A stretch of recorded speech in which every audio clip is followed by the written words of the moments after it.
নমস্কার। আজ 10ই এপ্রিল বিশিষ্ট স্বাধীনতা সংগ্রামী ও গান্ধীবাদী নেতা এবং পশ্চিমবঙ্গের তৃতীয় মুখ্যমন্ত্রী প্রফুল্লচন্দ্র সেনের জন্মদিন। তিনি 1897 খ্রিস্টাব্দের আজকের দিনে বাংলাদেশের খুলনা জেলার সেনাহাটিতে জন্মগ্রহণ করেন। তার বাবা গোপালচন্দ্র সেন কর্মসূত্রে তৎকালীন বিহারের দেওঘরে থাকতেন। সেই সুবাদে তার শৈশব এবং স্কুল জীবন সেখানেই অতিবাহিত হয়। তিনি দেওঘরের আর.কে. মিত্র ইনস্টিটিউশন থেকে ম্যাট্রিক পাশ করে কলকাতার স্কটিশ চার্চ কলেজে ভর্তি হন এবং সেখান থেকে 1918 খ্রিস্টাব্দে বিজ্ঞান বিভাগে পদার্থবিজ্ঞানে সম্মানসহ স্নাতক ডিগ্রি অর্জন করেন। 1921 খ্রিস্টাব্দে গান্ধীজির অসহযোগ আন্দোলনের ডাকে সাড়া দিয়ে তিনি রাজনৈতিক জীবনে প্রবেশ করেন এবং 1922 খ্রিস্টাব্দে হুগলির গ্রামে গ্রামে চরকায় বানানো খদ্দরের কাপড়ের ব্যবহারের প্রচারে তৎপর হন ও গুরুত্বপূর্ণ পদক্ষেপ গ্রহণ করেন। সেই সময় হুগলির বিদ্যামন্দির স্কুলে তিনি শিক্ষকতা করতেন। গান্ধীজির আদর্শে উৎসাহিত হয়ে আরামবাগকে তার স্বাধীনতা সংগ্রাম ও সমাজসেবামূলক কাজের জন্য মূল কেন্দ্র হিসাবে বিবেচনা করেছিলেন।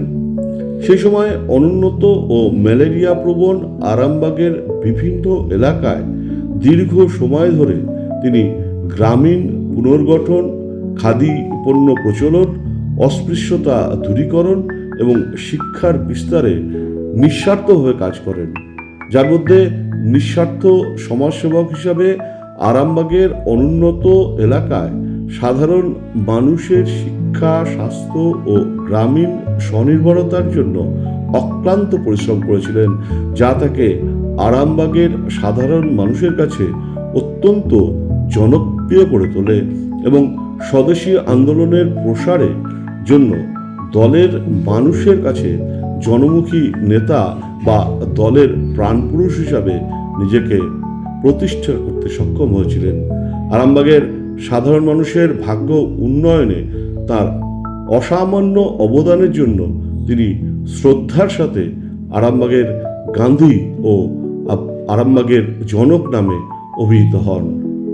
তিনি মেদিনীপুর ও হুগলি অঞ্চলের আন্দোলনের অন্যতম সংগঠক হিসাবে 1930 খ্রিস্টাব্দের এপ্রিল মাসে লবণ আইন অমান্য আন্দোলনে কাথির পিছাবনি ও তমলুকের নরঘাটে সক্রিয়ভাবে অংশগ্রহণ করেছিলেন এবং লবণ আইন ভঙ্গ করেন।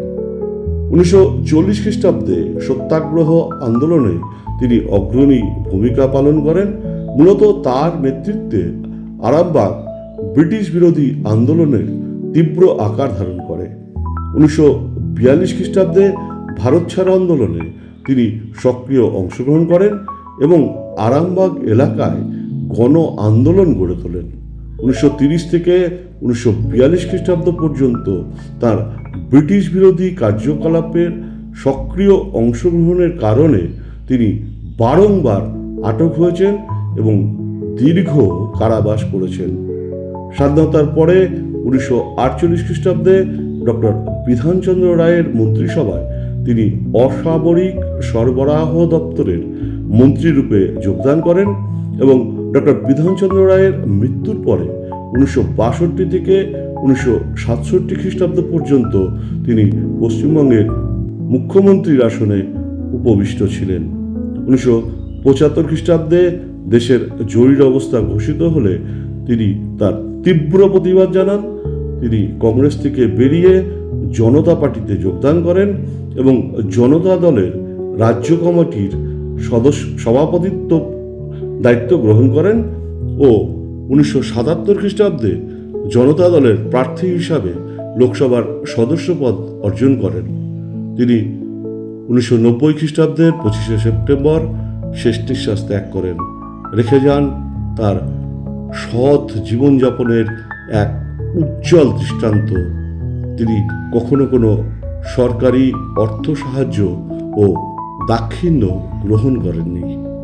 জন্মদিনে বিশিষ্ট স্বাধীনতা সংগ্রামী ও গান্ধীবাদী নেতা, পশ্চিমবঙ্গের তৃতীয় মুখ্যমন্ত্রী এবং আরামবাগের গান্ধী প্রফুল্লচন্দ্র সেনের প্রতি বিনম্র শ্রদ্ধা জানাই এবং আজকের দিনটি যে সকল উজ্জ্বল তারকা স্মরণীয় করে রেখেছেন তাদেরও জানাই সশ্রদ্ধ প্রণাম।